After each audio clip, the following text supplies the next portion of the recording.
Buenas, buenas, gente hermosa, inteligente y generosa que vive en mi imaginación y a los 2 o 3 colgados que además están escuchando. ¿Cómo les va? Mi nombre es el Perro Criollo y esta es como, no sé, la tercera o la cuarta vez que intento ingresar en YouTube y tener algún tipo de relevancia social en esta plataforma.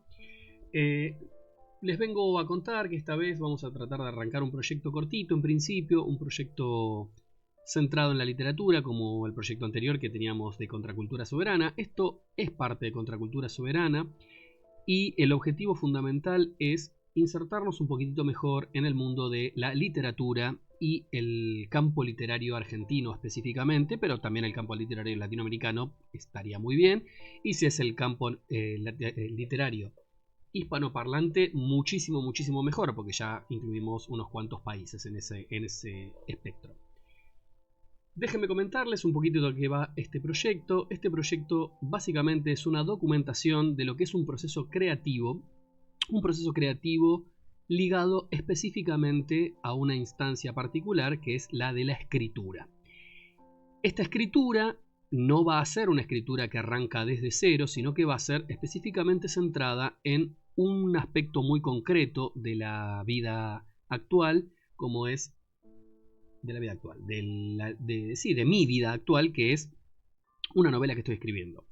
Esta novela ya tiene varias ideas detrás, no es que está arrancada desde cero, y el punto fundamental es que ustedes vean cómo una persona que está acostumbrada a escribir, que escribe bastante, aunque no soy un escritor profesional, porque para eso hace falta muchos contactos que yo lamentablemente no tengo, sí soy un profesor de literatura y por lo tanto tengo cierta expertise con respecto al manejo de la lengua, tengo una novela publicada, tengo un premio literario, 2 premios literarios, uno menor, es una mención, y otro es un primer premio de novela.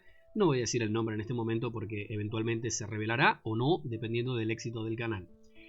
El punto acá fundamental es documentar fundamentalmente cómo escribo mi quinta novela, o sexta, ya no estoy muy seguro, quinta o sexta novela. En este caso el proyecto es bastante específico, tenía ganas hace rato de escribir ciencia ficción pura. Este es un texto que se llama Heteroglosia, es una novela río, no sé si conocen el concepto de novela río. La novela río es básicamente una novela compuesta de muchas partes chiquititas en las cuales muchos personajes van armando una historia mucho más importante, mucho más interesante, que está interconectada. Digamos, todos los personajes se van interconectando. Pero para esto, para escribir una novela río, es un desafío bastante grande, porque una novela río requiere que vos te involucres en cada historia, y cuando uno empieza a agregar una cantidad importante de personajes, inevitablemente las historias medio que se vuelven confusas y uno se pierde con muchísima facilidad qué es lo que está escribiendo o lo que está leyendo, mejor dicho, porque el que escribe por ahí no se pierde tanto, pero el que lo lee sí. En mi forma de escribir particularmente, por de dónde vengo, que vengo de la ciudad de La Plata y estudié en la Universidad de La Plata, el asunto fundamental es tratar de que de alguna manera se termine de leer esto en muy poquitito de tiempo, y que lo pueda leer cualquier persona, no que lo tenga que leer un lector súper entrenado solamente, sino que pueda leerlo desde mi vieja, que es una persona lectora y entrenada, hasta mis alumnos, que no son lectores entrenados, aunque tienen cierto grado de lectura consistente a partir de las clases, ¿no es cierto? En este contexto, como les contaba, esta es más o menos entre quinta y sexta novela, no estoy extremadamente seguro en este momento, porque estoy escribiendo 2 novelas al mismo tiempo y eso siempre dificulta las cosas. Y la última novela que terminé de escribir, en realidad la estoy revisando, ya está terminada, pero le falta reescribir un capítulo entero y quizá ampliar un poquitito porque quedaron algunos personajes colgados. En este en particular, yo voy a hablar desde otro lugar. Generalmente cuando ustedes vean que una persona escribe, vean desde dónde escribe, cuáles son los saberes previos que tiene, porque la mayoría tiende a, y sobre todo la mayoría de los canales de YouTube, que no está mal, yo aclaro lo que voy a decir, no está mal arrancar desde ahí, pero no tienen una formación académica demasiado sólida, sino que tienen más bien una formación práctica y que está muy transitada por los cánones de la literatura norteamericana popular contemporánea. Fundamentalmente el texto que hace que todo el mundo quiera aprender a escribir. Es un texto que se llama Mientras escribo, de Stephen King. Está muy bien, yo lo recomiendo si ustedes lo quieren leer, pero yo no lo tomaría como Biblia. Ese es el punto fundamental acá. Yo no quiero que tomemos esto como Biblia, porque generalmente esto también aplana un poco las posibilidades de la literatura y tiene una visión y un recorrido muy concreto. Entonces, básicamente, si lo que quieren es escribir un poco como Stephen King, pero en una versión un poquito inferior, porque van a escribir en castellano, es decir, Stephen King piensa en otra lengua mientras escribe, no es que el castellano sea inferior que el inglés, para nada, pero sí que está pensado el estilo de escritura de Stephen King para la escritura sobre todo en lengua inglesa.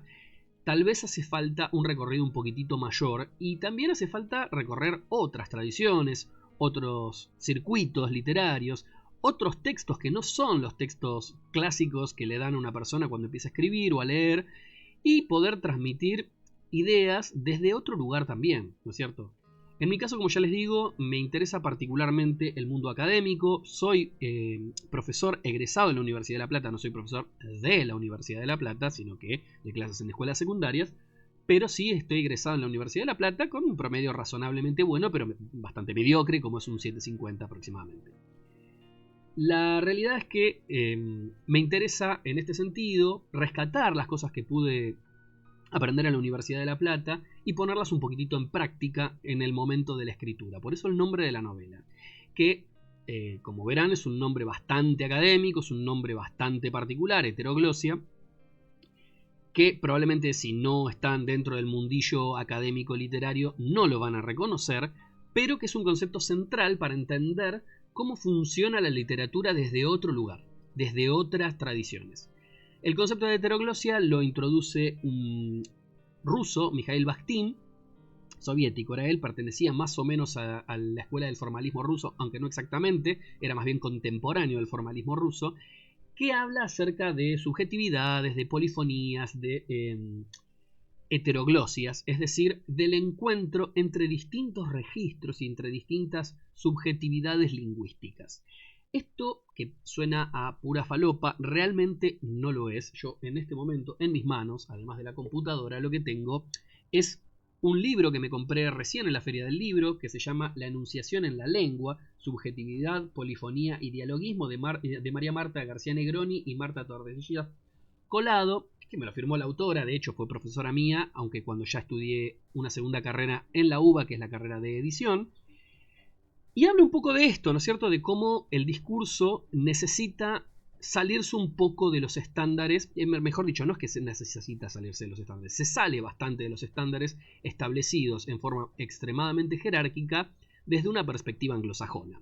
Entonces, lo que vamos a aclarar desde el vamos es que esto no es un taller de lectura al estilo anglosajón, que es muy frecuente, sobre todo en la Argentina, donde se ha tomado al mundo anglosajón y donde se toman las modas académicas de forma demasiado literal, sino que va a estar más basado en estudios lingüísticos, en estudios de formalismo, en estudios culturales, también en estudios materialistas, mucho materialismo dialéctico, como se darán cuenta, Mikhail Bakhtin, si es parte de lo que se llama el formalismo ruso, está bastante cerca de la escuela soviética de pensamiento, más que de la escuela norteamericana, precisamente capitalista. Pero Bakhtin no es particularmente soviético en su manera de escribir, es un autor muy intelectual, que habla del carnaval y que ya, como les digo, habla de este concepto, introduce, que es heteroglosia.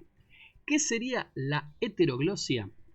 Mal explicado, porque en realidad lo voy a explicar mal, porque tendría que hablar durante horas solamente para explicar este concepto. Mal explicado, implica la superposición y la fricción que existe entre distintas voces, ¿sí? Para bajarlo a tierra y que esto no sea una cuestión súper ardua y académica, yo hablo distinto que como hablan ustedes. Si me estás escuchando, pongámosle desde México, hola lector imaginario o escuchante imaginario que me escucha desde México, o al canal que temas que a nadie le importan, que es un cubano, hablan distinto que yo. Todos hablan distinto que yo. Inclusive la persona con la que vivo también habla distinto que yo. Tiene un dialecto un poquitito diferente porque yo soy platense y ella es de Carlos Casares. Pero también yo hablo diferente de mi mamá, que es de la misma ciudad y que me crió, porque ella tiene otros recorridos, otra historia de vida. es de otra generación, mi mamá tiene 60 años, yo tengo 40, imagínense, es un poquito más diverso el trayecto.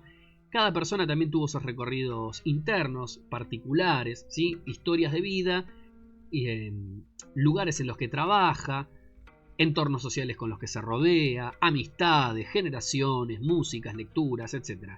Todo eso no quiere decir que, como dicen los posmodernos, la lengua sea irreductible, sino que más bien existe lo que se llama un estilo. Este estilo es muy personal y el estilo personal fundamentalmente se llama idiolecto, ¿sí? Entonces, si yo hablo de una manera, la persona con la que vivo habla de otra manera, pero se parecen bastante. O sea, se parecen mucho más de lo que se diferencian. Ahora, si a vos que me estás escuchando, mexicano imaginario, vas a hablar bastante diferente de cómo hablo yo. Y ni hablar el cubano, tema que a nadie le importa, es decir, van a hablar bastante diferente tanto del mexicano como de mí, como de mi mamá, como de la persona con la que vivo. Bueno, esto, en principio, cuando uno escribe un texto, no aparece. ¿Por qué? Porque cuando uno escribe un texto, una novela, fundamentalmente, generalmente todas las voces se parecen, todas las voces son la voz de uno. Pero también, dentro del concepto de heteroglosia, entra la cuestión de lo que se llama la situación de la enunciación. La situación de la enunciación suena súper raro también como concepto, pero es un concepto que se da en secundaria y es un concepto bastante claro de entender. Es decir, uno cuando se pone a hablar establece una serie de coordenadas. Aquí, yo, ahora.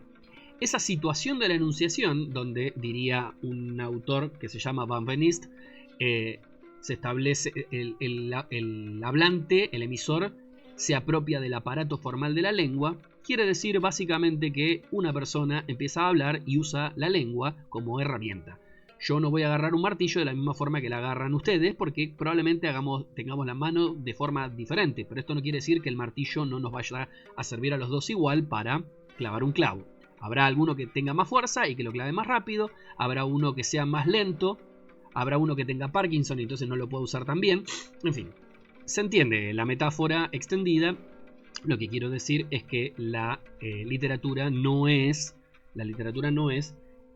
siempre igual, ¿sí? Cuando se establecen las coordenadas, imagínense que yo no hablo igual ahora que como hablaba cuando tenía 15 años, o como hablaba cuando tenía 20 años, o como hablaba cuando tenía 25, que fue cuando publiqué mi primera novela. Es decir, cada momento de la historia personal de una persona establece una serie de coordenadas, de parámetros, de palabras que modifican bastante la manera en la que uno va escribiendo, por ejemplo.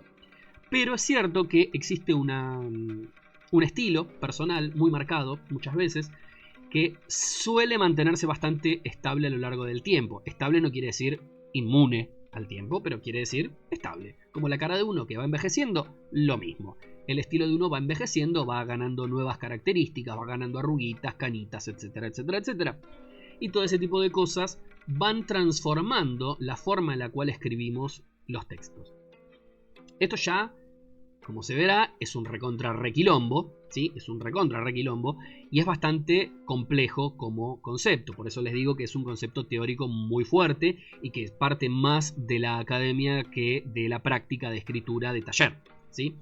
Por lo tanto, lo que van a ver acá claramente no va a ser escritura de taller, aunque eventualmente podemos hacer un tallercito si hay suficiente gente, con que tengamos 5 o 6 personas que se prendan y hacemos un directo con las 5 personas escribiendo, estaría óptimo, claramente sería ideal, pero no es estrictamente necesario y no quiero proyectar por encima de más posibilidades porque ya veo que esta es una vez más que me prometo armar este canal de YouTube y por cuestiones técnicas, por cuestiones de distinta índole, de pereza, de trabajo, etc., no lo puedo cumplimentar como corresponde, ¿sí?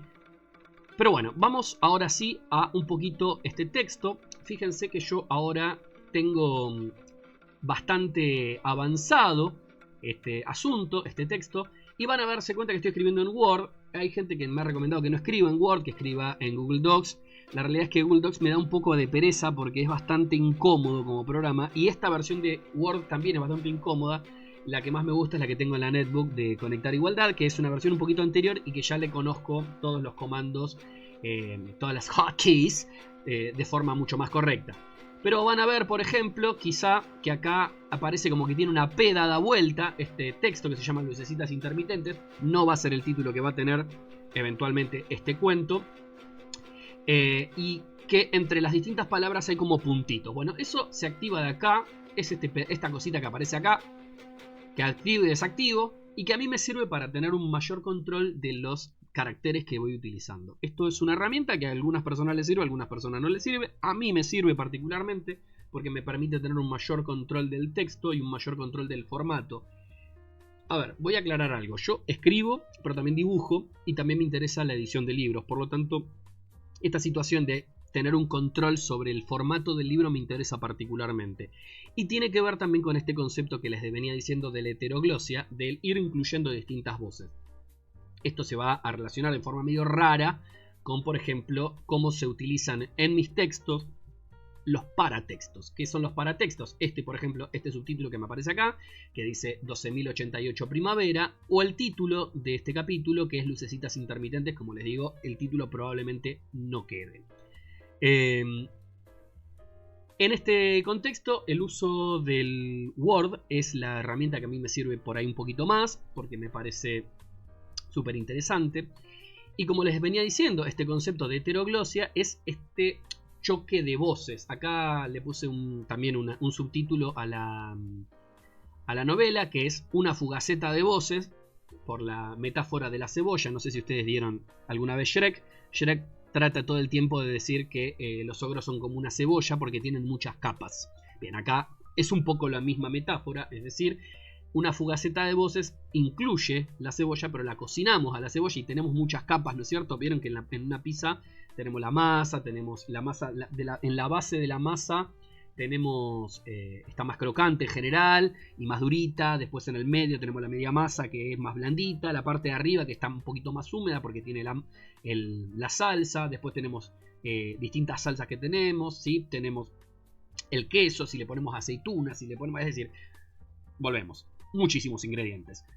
Esto, por ejemplo, lo que quiere decir, en este caso, el parámetro de la cebolla, yo que considero un buen texto. Un texto que cualquier persona que lo lea le pueda sacar provecho. Que lo pueda leer, como les digo, desde mis alumnos, mi vieja o una profesora universitaria. Y que todo el mundo le pueda sacar algo a la novela que estoy escribiendo. Esto es fundamental, es una parte básica, que diría como parte de mi manifiesto de escritura.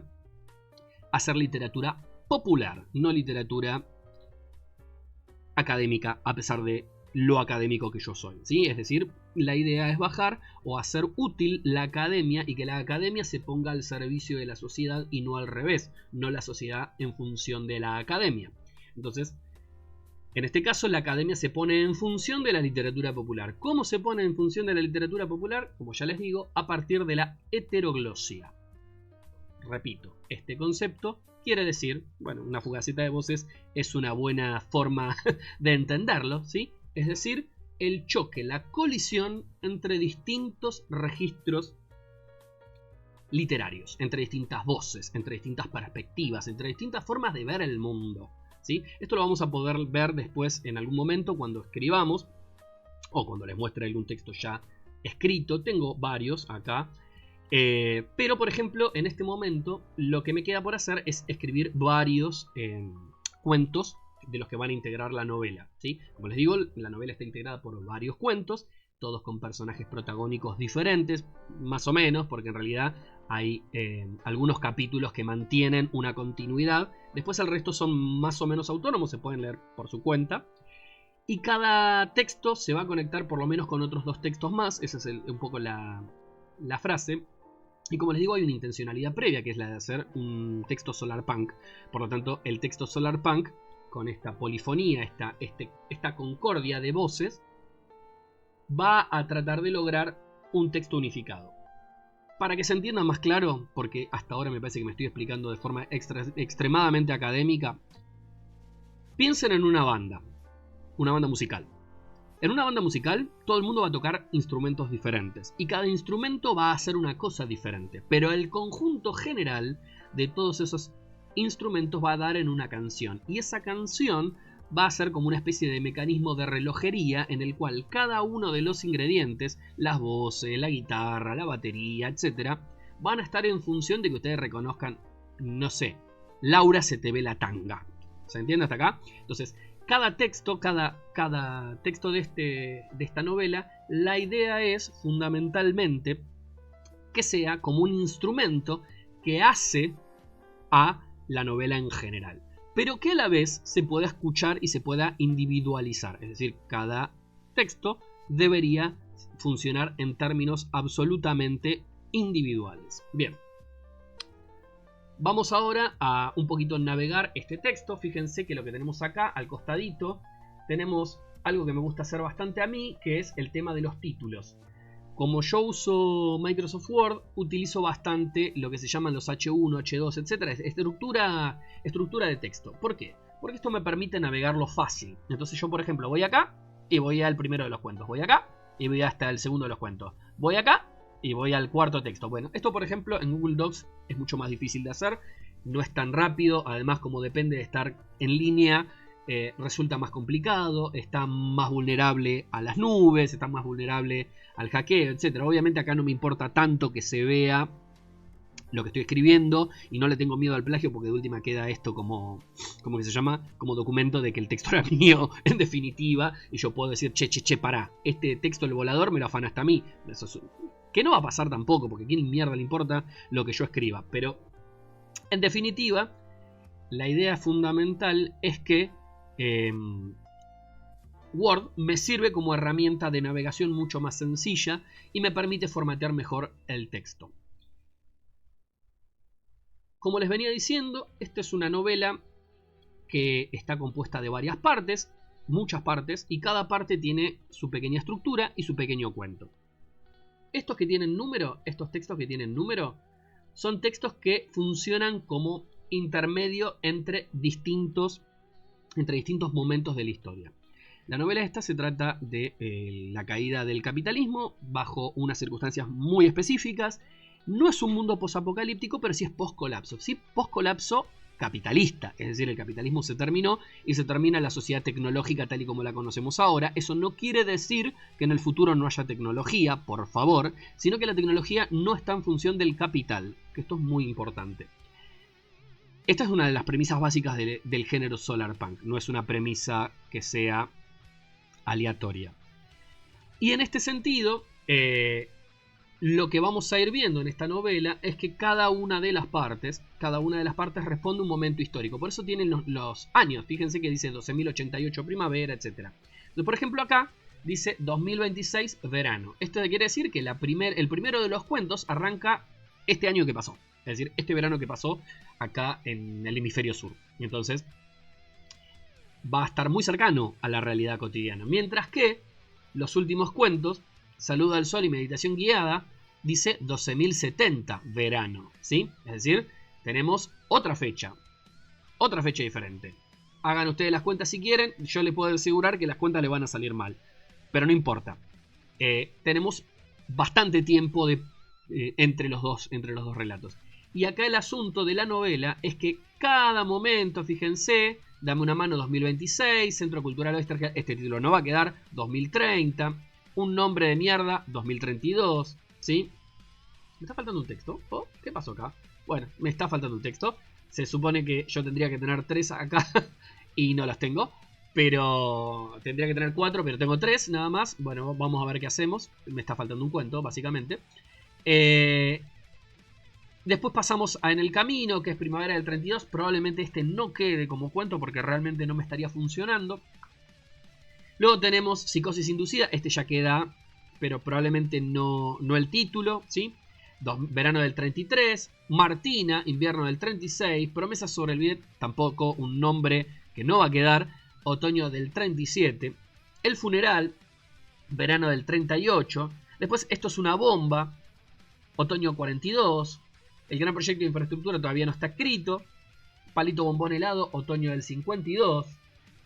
Salud y Meditación Guiada 2070. Es decir, cada texto va a tener una temporalidad diferente y va a pasar en un momento específico diferente a partir de la caída de este evento central que es la caída del capitalismo tecnológico tardío, ¿sí? Entonces tenemos, por ejemplo, que Centro Cultural Oesterheld es el puente, es el punto de quiebre. Un nombre de mierda es el punto de quiebre. El Centro Cultural Oesterheld no. Un nombre de mierda es el punto de quiebre a partir del cual va a cambiar la etapa. ¿Cuál es esta primera etapa en este texto? Esto es todo diseño, chicos. A ver, esto no es algo que me haya surgido así de la nada. Es algo que fui elaborando a partir de ir escribiendo, enfrentándome a la hoja vacía, pero con una idea previa. Uno siempre tiene ideas previas, uno siempre tiene ideas que quiere reflejar en algún texto, pero lo que está bueno es tener algún concepto básico para tener una idea fundamental y romper este miedo a la hoja vacía. A mí no me da miedo la hoja vacía, me escribo hace como más de 20 años, entonces ya no le tengo miedo a la hoja vacía. La hoja vacía para mí es una oportunidad, no es un miedo, ¿sí? Pero entiendo que a veces pasa que uno, cuando entra el momento de escribir, se abatata, dice, no, voy a escribir una cagada, lo que voy a hacer es una mierda, no puedo poner mis ideas en funcionamiento, etcétera, etcétera, etcétera. Y en ese contexto, por ahí otro escritor les diría otra cosa. Yo les diría, escriban igual. Piensen una idea, escríbanla mal. Es preferible escribir mal y mucho a tratar de escribir perfecto de una. Eso no existe. Escriban mal mucho, después revisan, ven lo que pueden rescatar. Probablemente las ideas que tengan sean mejores de las que piensan. No es difícil escribir, no es algo tan difícil. Es una cuestión de técnica, como dibujar o como cualquier otra arte. Básicamente, si le dedicas tiempo y esfuerzo, aprendes, ¿sí? Un poco de teoría, nunca viene mal la teoría. Entonces, siempre uno puede aprender cosas nuevas con relativa facilidad. El punto acá, mi idea original hoy era escribir. Me parece que no voy a llegar a escribir porque ya llevo un buen rato con esta grabación. No sé el tiempo, más o menos 27 minutos. Bueno, no, está bien. Por ahí llego a escribir algo. Pero el punto fundamental es que acá, les estaba diciendo, cada momento responde a un momento específico de la historia de este mundo. Entonces, el primer momento es el momento previo a la caída del capitalismo, hasta el punto donde cae el capitalismo, que es en este cuento que se llama Un nombre de mierda. Ya fíjense que si cae el capitalismo a partir de este cuento es bastante épico, ¿sí? Tiene su épica anticapitalista, su épica revolucionaria, etc. Es interesante, habla de muchas cosas. Pero básicamente toda esta primera etapa son los intentos de organización popular. Se trata de eso. Es decir, los intentos de organización popular hasta para construir una alternativa real al capitalismo. Si no existen esos intentos de construcción popular, no es posible una caída del capitalismo. Un poco la idea de la novela esta es plantear un horizonte de posibilidades, ¿sí? Yo no creo que esto vaya a suceder en absoluto, esto es ficción, pero sí plantear la imaginación, este horizonte de posibilidades de que es posible salir del capitalismo y construir algo mejor. En la novela esta lo que se construye no es super wow, no es buenísimo, pero hay cosas del problema que ya no están. Nadie se muere por no tener medicamentos. Más o menos, pero digamos, es un problema los medicamentos, pero el problema por ahí es la fabricación y no tanto el acceso. Una vez que existen los medicamentos se pueden repartir, nadie se queda sin un mango. Misma situación con el tema de la comida, es decir, vos tenés un desajuste en el tema alimenticio porque los alimentos no son escasos. Hay procesos productivos industrializados de comida, pero lo que se rompen son las cadenas logísticas. Entonces lo que son la lejanía a puertos, a lugares donde se produce la comida, genera problemas a la hora de comer. A la vez estás transitando un cambio climático considerable, por lo tanto los procesos productivos de comida son más difíciles. Es una novela que tiene muchos conflictos posibles y todos estos conflictos son muy interesantes y cada cuento, la idea es que abarque uno de esos problemas. En este caso, Un nombre de mierda es lo que termina por romper el mundo capitalista industrial del siglo XXI a partir de una instancia muy específica que después lo verán, si en algún momento lo publico lo leen. El segundo paso, por ejemplo, ya es más que en el camino. Como les digo, en el camino probablemente no quede porque no me convence, no le encuentro bien el argumento. Pero toda esta parte es una vez que ya cayó el capitalismo, que se rompió el capitalismo, que se rompió el sistema financiero internacional, que se rompió Internet, porque eso es lo que termina pasando, se rompió Internet. y las comunicaciones internacionales. Una vez que se rompió, ¿qué hacemos desde el sur? ¿Qué hacemos en el cono sur? ¿Qué hacemos básicamente en la Argentina en este momento? Y cómo sobrevivimos, cómo superamos esa situación traumática que es un cambio social radical.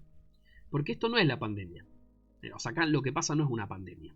No es que hay gente que se encierra y se duerme y se muere y qué sé yo. No, acá es un cambio radical de los modos de producción capitalista, lo que genera una forma real de ruptura con respecto al modelo anterior.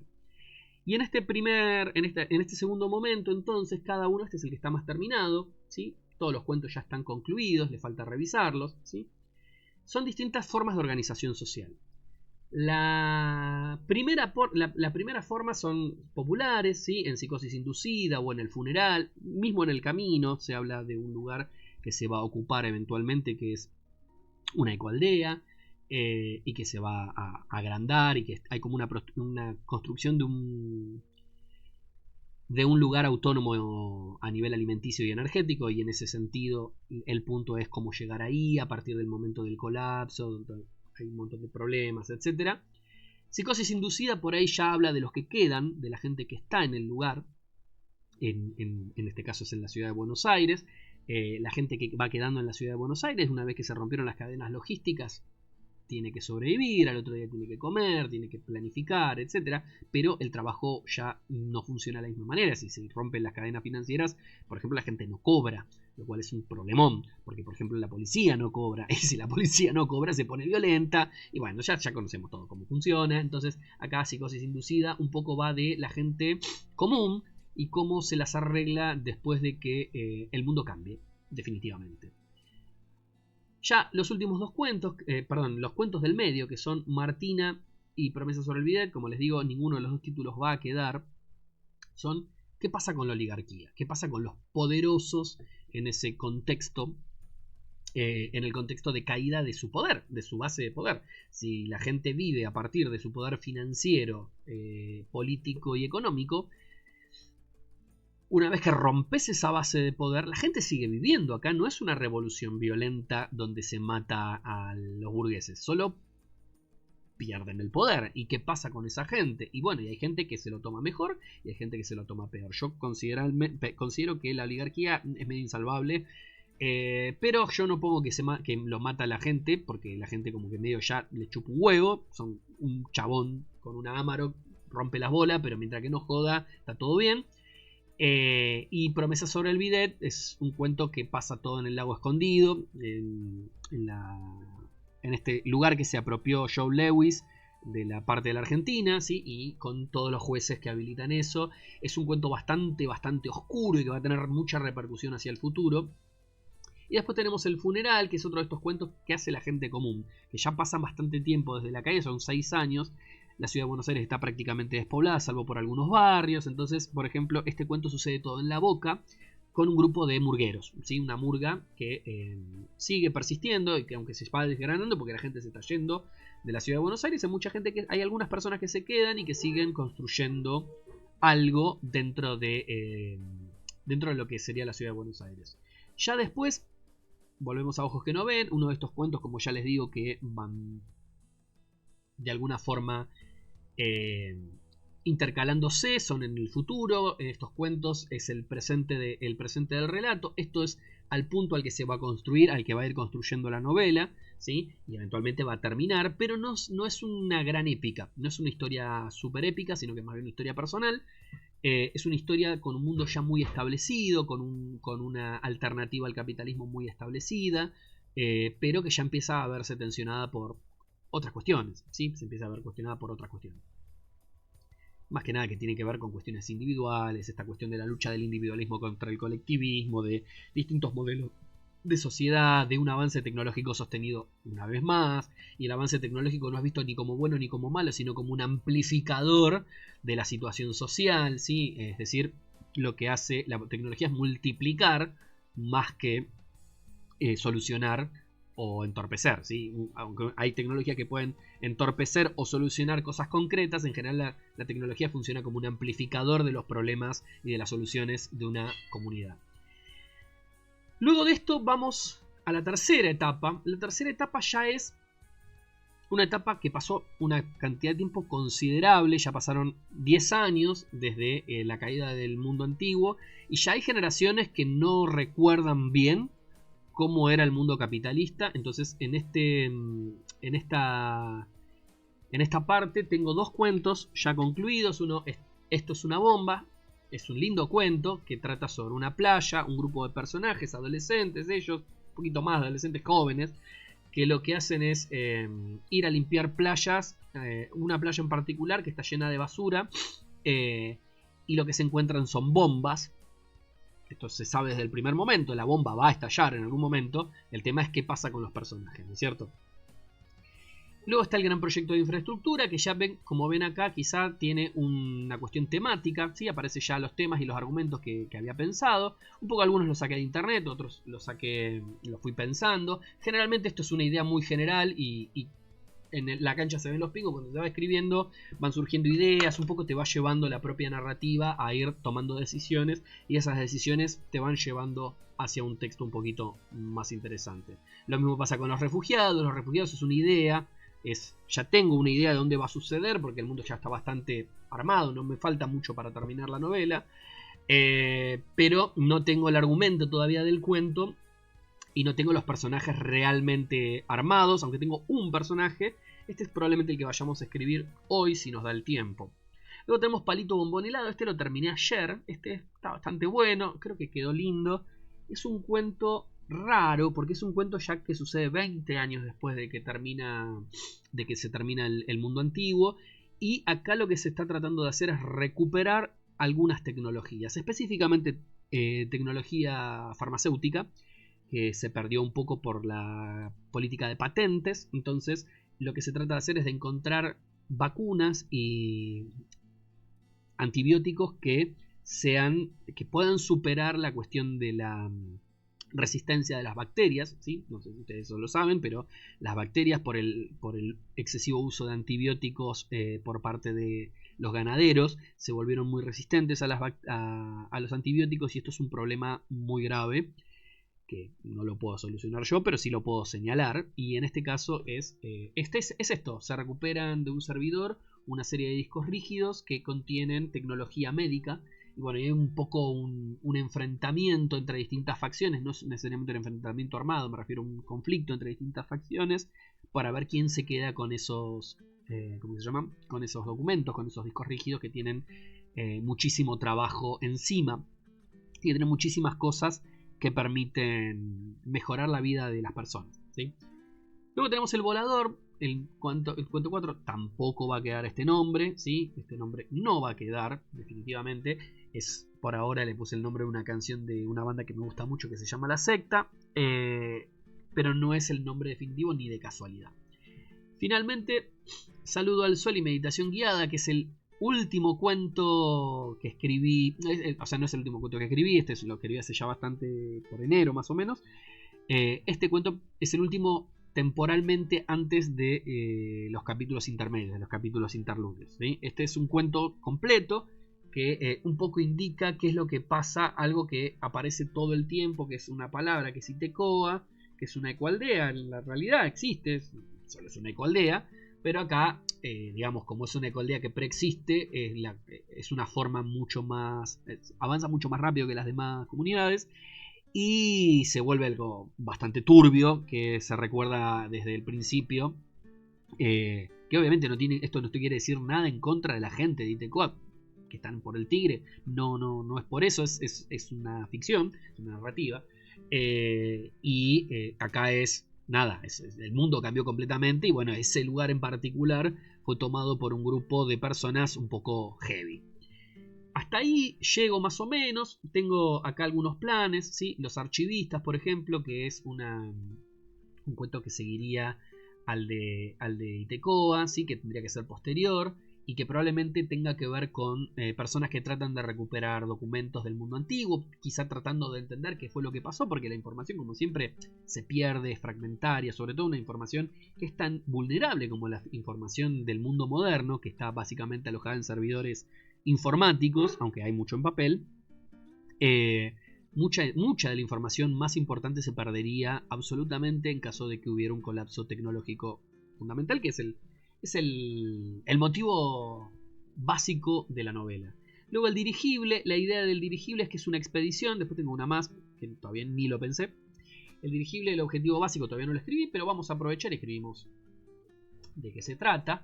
El dirigible vamos a ponerle como fecha 12.086, ¿sí? Vamos a ponerle 12.086, otoño, por ahora, para quizás sea invierno, no sé, no importa. Realmente no importa, esto es una fecha que estoy poniendo muy random. Y vamos a ponerle un argumento básico, unos temas que vamos a explorar. Entonces, por ejemplo, argumento. El argumento va a ser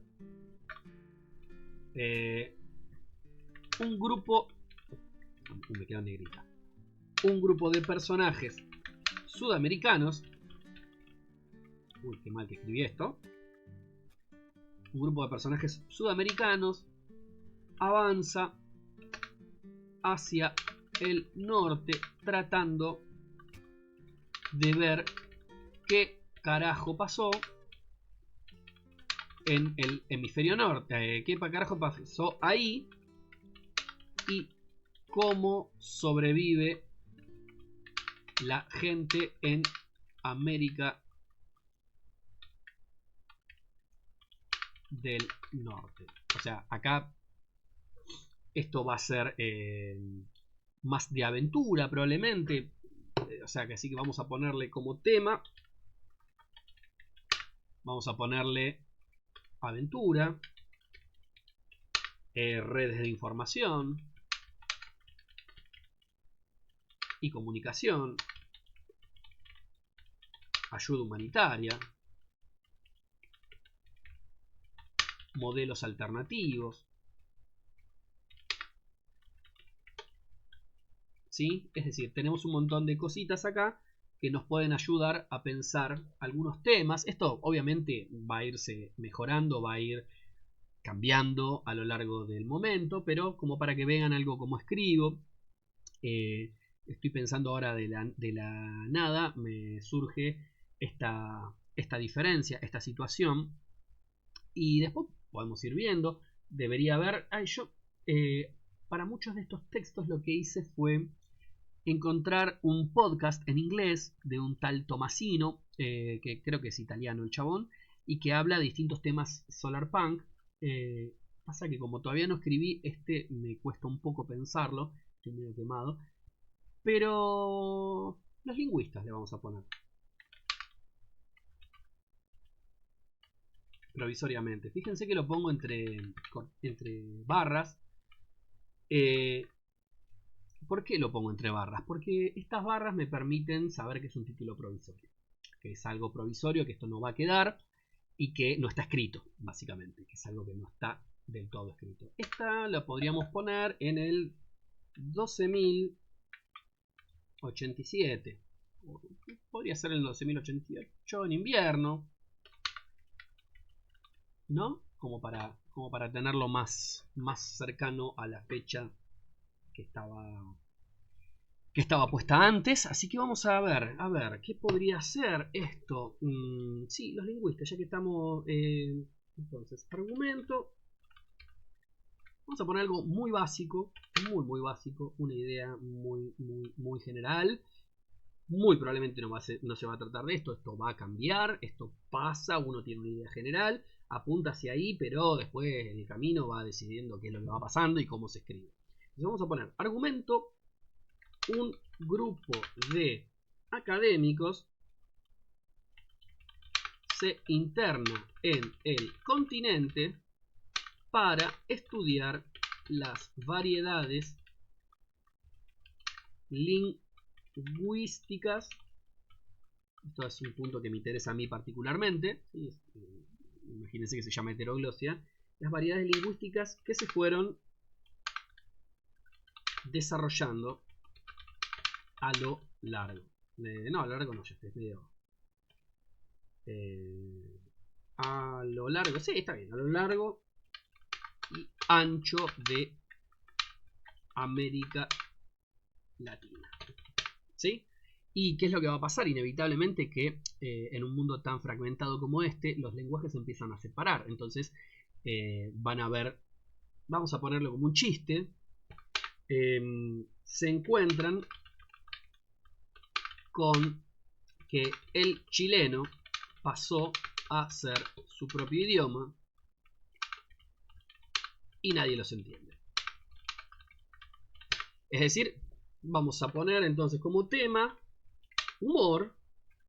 ¿Sí? Esto va a ser humorístico probablemente, variedades lingüísticas, variedad y riqueza lingüística. Y podríamos decir también, no sé, ¿qué más? Además de la variedad y la riqueza lingüística, bueno, la evolución del lenguaje, ¿no es cierto? Y la adecuación, esto está bien. La adecuación de las herramientas a las comunidades. Es decir, en este caso lo que tendríamos que ver, por ejemplo, lo que podríamos ver es esta cuestión de que la herramienta se tiene que adaptar a la comunidad y no al revés. Es decir, las comunidades no deberíamos adaptarnos a las herramientas, tendría que ser al revés.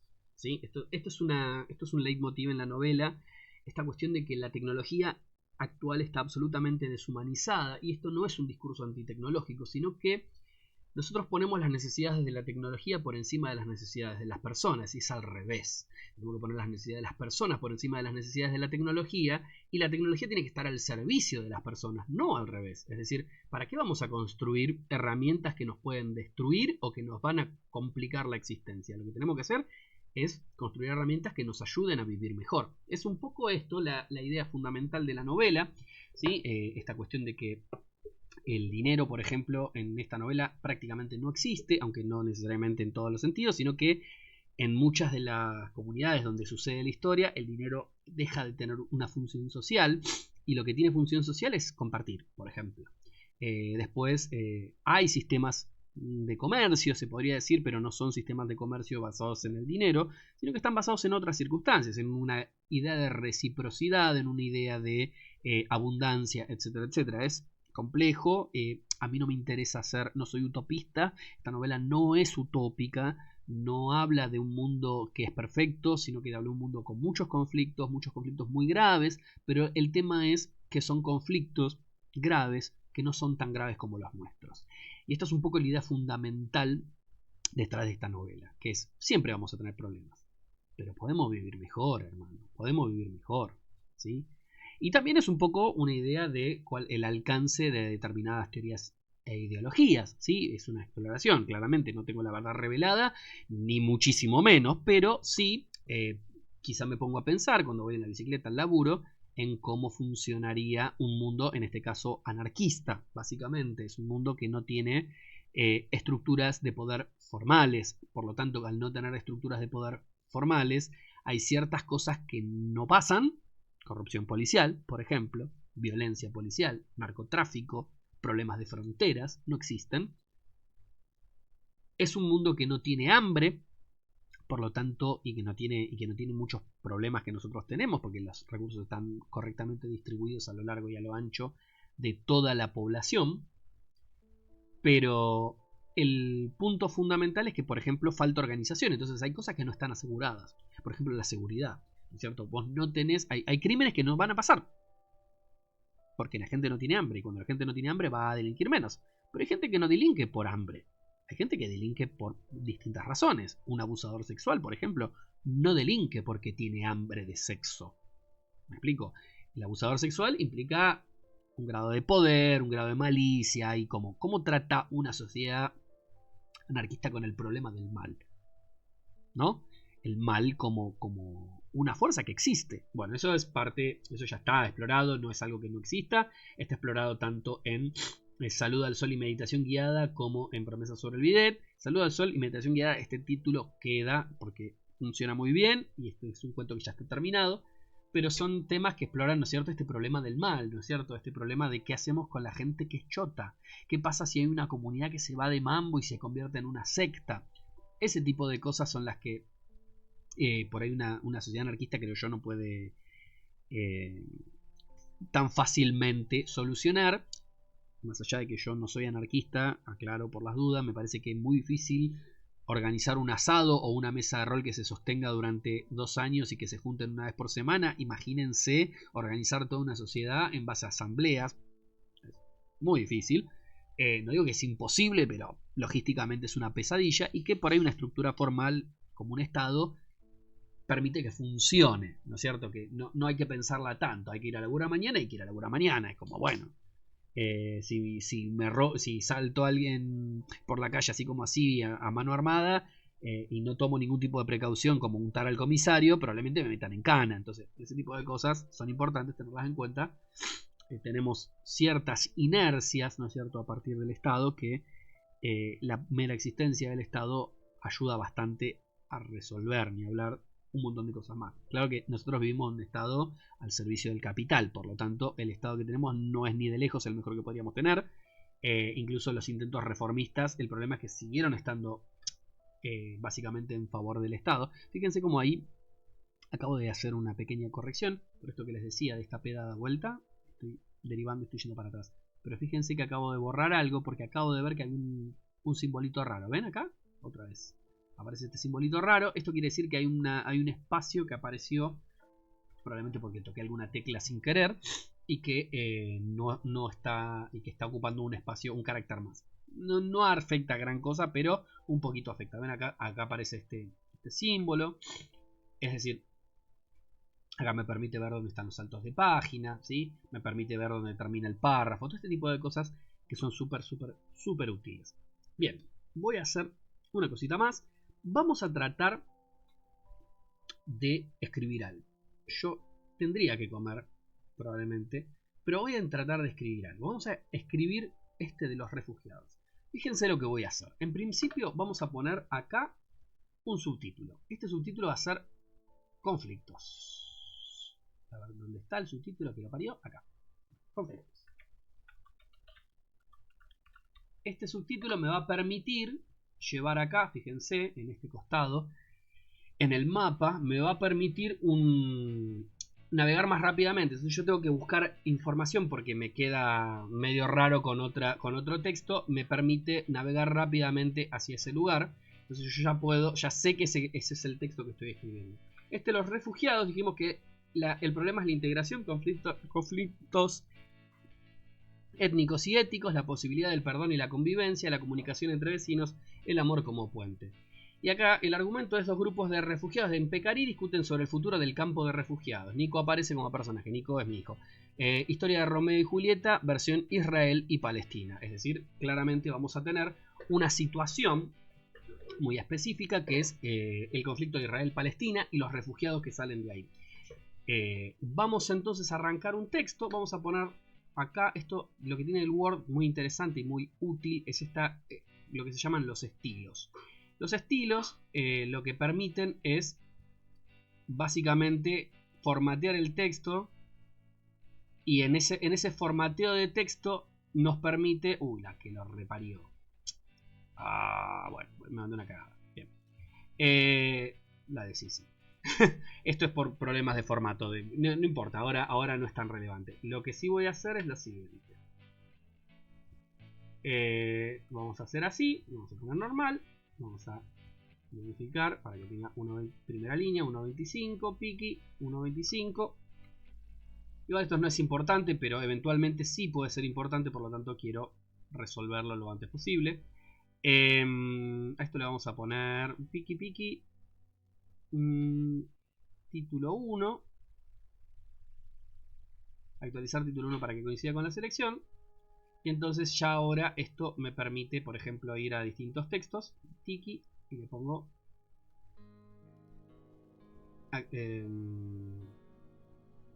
le pongo título 1. Al funeral, título 1. A Martina, título 1. La promesa sobre el billete, título 1. Psicosis inducida, título 1. Bueno, esto puede pasar, gente.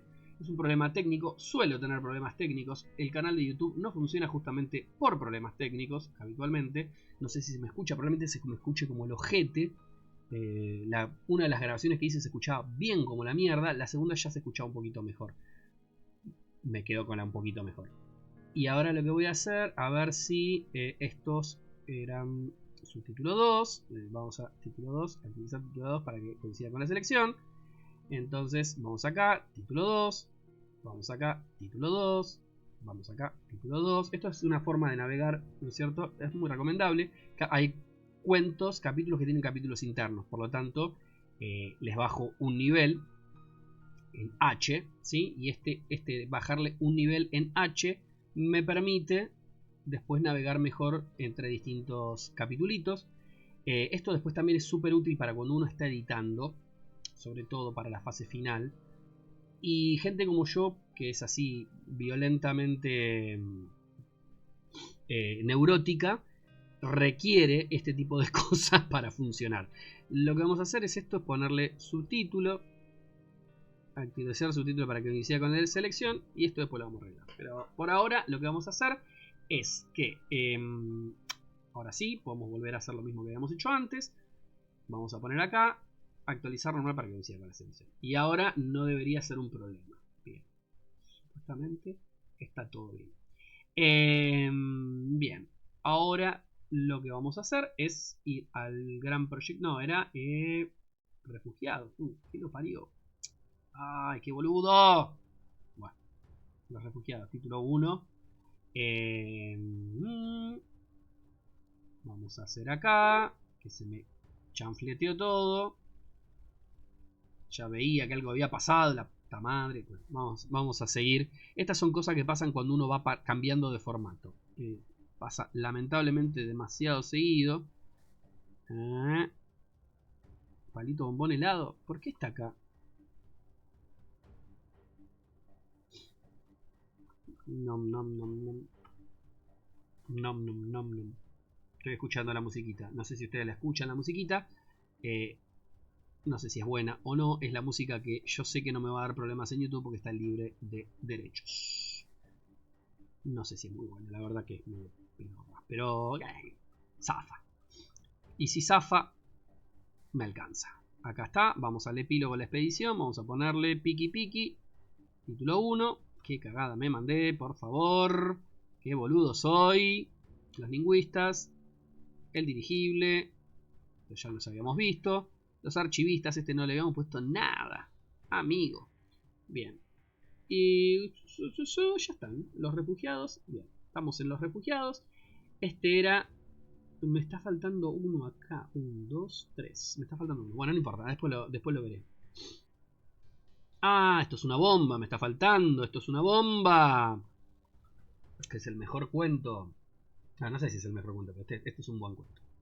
Es un cuento complejo. Yo creo que si lo leen les puede gustar. Ahora sí, esto es una bomba. Los refugiados. Vamos acercándonos al final de la segunda etapa. Como les decía, cada etapa va a tener 4 cuentos. Por eso me está faltando uno en la primera parte, cosa que no me di cuenta. Pero vamos a escribir. En este momento vamos a empezar un cuento. Dijimos, este cuento ya sabemos cuáles son los temas. Integración, conflictos étnicos y éticos, ¿sí? Este lugar, Pecarí, yo lo ubiqué en el desierto patagónico, ¿sí? Es decir, otra vez israelíes y gazatíes se pelean por un desierto de mierda. Acá es el desierto patagónico. Vieron que hay un plan de Milei de traer muchos judíos acá. Entonces vamos a empezar describiendo la escena. Esto suele funcionar, después quizá cambie, pero vamos a describir la escena. El cielo se veía... Los refugiados no, ya sé cómo se va a llamar. Astronomía metafísica. ¿Por qué? Porque esto es un oxímoron, es un recurso poético. Y además hay un consejo que se daba en talleres, que es el tema de escribir un adjetivo y un sustantivo que no combinan bien juntos. ¿Por qué? Porque esto permite forzar un poquitito la imaginación. Entonces, como les digo, hay que escribir. Esto va a ser una frase de mierda, después va a cambiar. El cielo se veía particular claro esa noche. La figura que lo observaba. No, vamos a hacer en el desierto una figura solitaria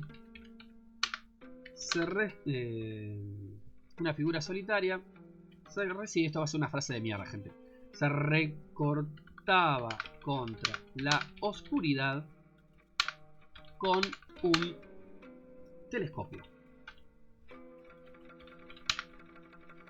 Las luces del cielo eran lo suficientemente brillantes como para marcar su contorno.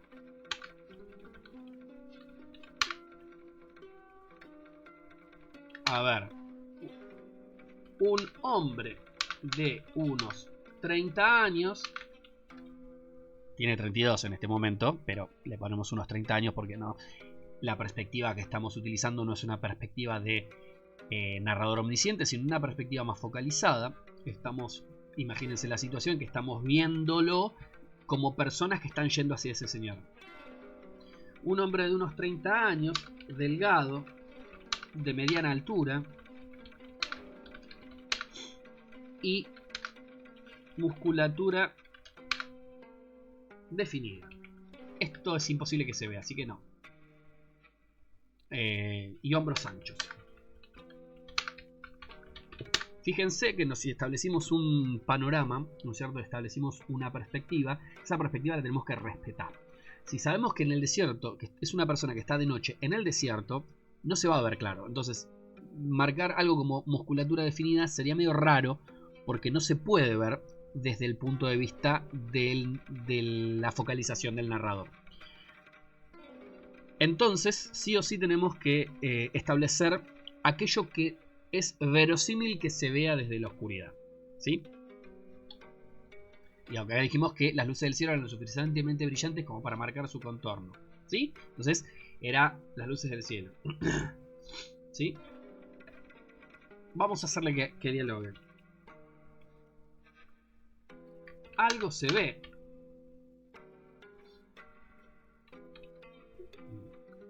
No, vamos a hacer que putee. La puta madre. La puta madre.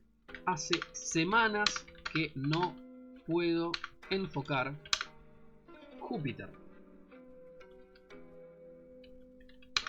¿Sí?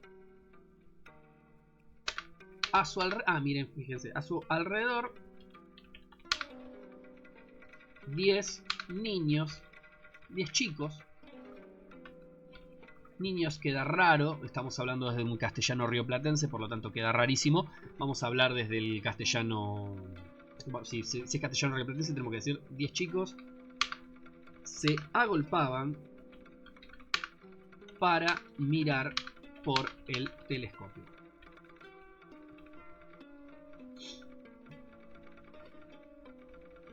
Y bueno, si hay muchos chicos, la puta madre, hace semanas que no puedo enfocar a Júpiter. Uy, perdón chicos. ¿Sí? ¿Esto qué nos dice del personaje? En principio, que el personaje es puteador, le gusta putear, pero también es una persona que es consciente socialmente. Y por eso dice, uy, perdón chicos, porque siente que putear en términos de una persona que está rodeada de niños no está bueno. De hecho no está bueno, pero bueno, es algo que es consciente y algo que pasa. Entonces y ahí vamos a ver, no pasa nada, profe Nico, o don Nico podríamos decir, don Nico o don Nicolás, ¿sí? Vamos a hacer que se rían los chicos. Jajaja, ja, ja, no pasa nada, don Nicolás. Probemos con Saturno. ¿Por qué? Acá estamos estableciendo una escena muy clara. Ya dijimos que esto va a ser sobre conflictos étnicos y éticos y esta cuestión del amor y del romance. Probablemente la abandonemos. La historia de Romeo y Julieta. No me gusta Shakespeare. No soy fanático. Me parece que Shakespeare está muy inflado. No es malo, pero está muy inflado. Y entonces lo más probable que vayamos a hacer es utilizar la figura de un docente o de una persona grande y popular y que no es de la zona y con buenas intenciones integrando a los niños. ¿Sí? Esto puede ser una buena idea. Entonces probemos con Saturno. Ya sabemos que este hombre está de noche con varios chicos mirando el desierto. Por lo tanto, los padres confían en él. ¿Sí? Asumimos que los padres confían en él. Los otros chicos, esto cualquiera que haya estado con niños, que ha tenido niños y interactuado con ellos va a ver que esto pasa. Los otros chicos estaban correteando por el lugar buscando sapos y discutiendo. Algunos pocos estaban sentados y bostezaban.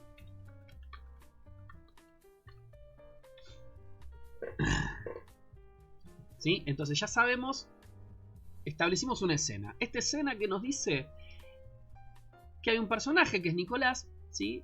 Que aparentemente es astrónomo o es un docente que sabe de astronomía y que está mirando el cielo. Y alrededor de él hay un montón de niños. Esto me pasó algo parecido en Córdoba en algún momento con mi hijo Nicolás, que le gusta la astronomía. El hombre siguió tratando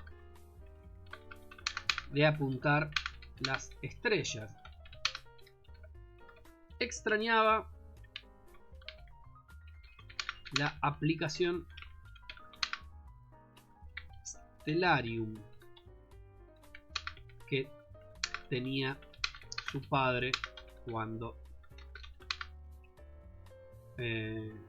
con su carta astral. Carta astral claramente no es en la palabra, pero por el momento lo vamos a dejar. Mapa estelar probablemente sea mapa estelar. ¿Sí? Extrañaba la aplicación Stellarium que tenía su padre cuando eran niños, pero el mundo había cambiado y ya no se podía contar con ello. Buscó Saturno. Por suerte estaba visible esa noche y lo suficientemente